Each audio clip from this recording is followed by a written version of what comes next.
Good afternoon everybody. आप सब अच्छे होंगे ऐसी मेरी उम्मीद है। और मैं आज एक बार फिर आपके सामने केमिस्ट्री क्लास 9 पार्ट 3 आज 16 अप्रैल 2020 और मैं मिस्टर वरुण राव। आज का हमारा टॉपिक है जो थर्ड पार्ट में वो है characteristics of particle of matter, यानी पार्टिकल्स के किसी भी मैटर के पार्टिकल्स के कौन कौन से लक्षण हैं। तो सबसे पहला जो करैक्टरिस्टिक है वो है कि matters particle of matter are very very small, कि पार्टिकल्स के जो मैटर हैं वो वेरी वेरी स्मॉल हैं, कि बहुत ही छोटे छोटे पार्टिकल से कोई भी मैटर मिल करके बना हुआ है। दूसरा है इसमें particle of matter have space between them, यानी पार्टिकल्स के बीच में कोई ना कोई स्पेस होता है।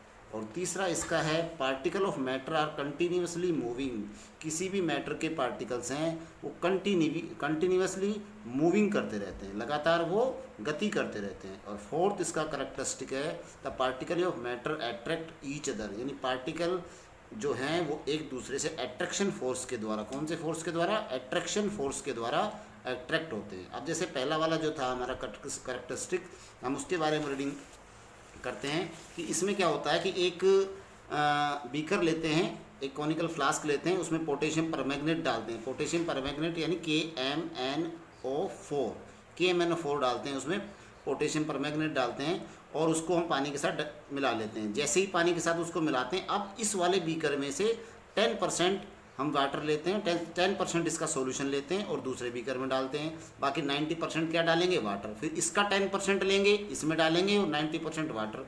फिर इसका 10% डालेंगे और 90% वाटर। फिर इसका 10% डालेंगे और 90% वाटर। फिर लास्ट में हम इसका इस वाले का 10% डालेंगे और 90% वाटर मिलाएंगे। हम देखेंगे कि जो सबसे पहले वाला कोनिकल फ्लास्क था उसका कलर था डीप पर्पल कलर और लास्ट वाला जो है उसका आएगा वेरी लाइट पिंक कलर। इसका मतलब है कि पार्टिकल बहुत मैटर है वो बहुत छोटे छोटे पार्टिकल से मिलकर बना है। KMnO4 जो मैटर है उसका जो पार्टिकल है वो छोटे छोटे पार्टिकल से मिलकर बना है, तभी तो यहाँ भी उसने अपने कलर की इंपॉर्टेंस दिखाई और यहाँ भी अपने कलर की इंपॉर्टेंस दिखाई। इससे ये बात प्रूव हो जाती है कि किसी भी मैटर के पार्टिकल बहुत छोटे छोटे होते हैं। इसका जो दूसरा एग्जाम्पल था, जो दूसरा हमारा करैक्टरिस्टिक था, दूसरा जो हमारा करैक्टरिस्टिक था particle of matter have space between them. तो इसके बारे में क्या है कि यदि हम एक कॉनिकल फ्लास्क लेते हैं, उस कॉनिकल फ्लास्क में हम थोड़ा सा शुगर मिला देते हैं। थोड़ा सा क्या मिला दिया हमने? शुगर। अब चूंकि हमने को पता है इसमें हमने 100 ml वाटर लिया है और 100 ml वाटर में 50 ग्राम्स हमने इसमें शुगर मिला दिया। तो अब ये शुगर जाकर के डिजोल्व कहाँ होगा? इस वाटर के मॉलिक्यूल्स के बीच में जो इंट्रामोलिकुलर स्पेस होता है, उस इंट्रामोलिकुलर स्पेस में जाकर ही ये शुगर इसमें क्या होगा? अपने आप को एडजस्ट करता है। तो ये एडजस्ट कब किया? इसका मतलब ये हुआ कि ये जो मैटर है, मैटर कौन सा? वाटर। मैटर कौन सा? वाटर। वाटर के पार्टिकल्स के बीच में एक इंट्रामोलिकुलर स्पेस है, उस इंट्रामोलिकुलर स्पेस के बीच में ही इस शुगर ने अपना जगह बनाई। तो हम कह सकते हैं कि पार्टिकल्स के बीच में स्पेस होता है। तीसरा है इसमें particle of matter are continuously moving, यानी पार्टिकल के जितने भी मैटर के जितने भी पार्टिकल्स हैं वो सभी कंटिन्यूसली मूविंग करते हैं।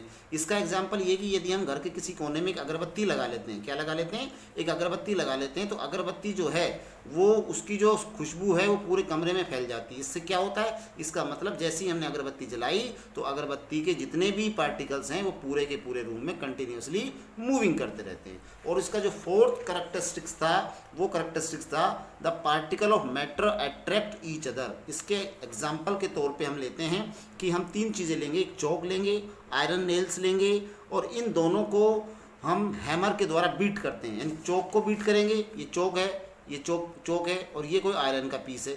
हम इन दोनों को हैमर्स के द्वारा बीट करते हैं, यानी हैमर के द्वारा, हथौड़ी के द्वारा इनको हम तोड़ते हैं। तो हम ये देखेंगे कि चौक को उतने ही फोर्स से, जितने फोर्स से हम चौक पर हम चोट पहुंचाते हैं, हैमर्ड करते हैं, उतने ही फोर्स से हम आयरन नेल्स पर भी हम हैमर्ड करते हैं। तो देखते हैं कि चौक छोटे छोटे पार्टिकल्स में डिवाइड हो जाता है, लेकिन उतने ही फोर्स से जो आयरन है वो छोटे छोटे पार्टिकल में डिवाइड नहीं होता, क्योंकि चौक के जो पार्टिकल्स थे उनके बीच में जो अट्रैक्शन फोर्स था वो अट्रैक्शन फोर्स वीक था, जबकि जो आयरन होता है, आयरन के पार्टिकल्स के बीच में जो अट्रैक्शन फोर्स होता है वो स्ट्रॉन्ग होता है, क्योंकि इसमें मेटेलिक बॉन्ड पाया जाता है। इसमें कौन सा बॉन्ड है? मेटेलिक बॉन्ड पाया जाता है और metallic bond strong attraction force होता है। 4 प्रकार के फोर्स होते हैं, आपने मेनली देखा होगा, ionic force, covalent bond, coordination bond, covalent bond ionic bond, covalent bond, coordination bond, metallic bond, van der Waals bond, hydrogen bond, बहुत सारे प्रकार के होते हैं, लेकिन मुख्यतः 3 ही प्रकार के होते हैं मेनली,